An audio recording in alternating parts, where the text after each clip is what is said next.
আজকে পকু কি দিয়ে ভাত খাবে? আজকে এই যে পকুর জন্য আছে চিকেন। আজকে পকু টিপ টিপ কিচ্ছু পড়েনি। আজকে পকুকে চান করিয়েছি তো, ওই জন্য পকু আজকে টিপ টিপ কিচ্ছু পড়েনি। কেন কেন মা?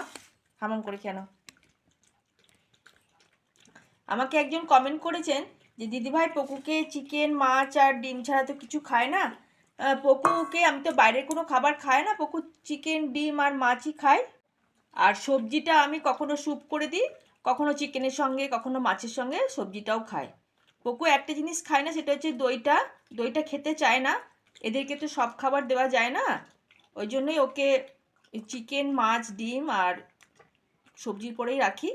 আর মটনটা আমাদের বাড়িতেও আমরা খুব কম খাই, ওই জন্য পকুকেও দেওয়া হয় না। একটুখানি মেটেটাকে সিদ্ধ করে একটু দিই।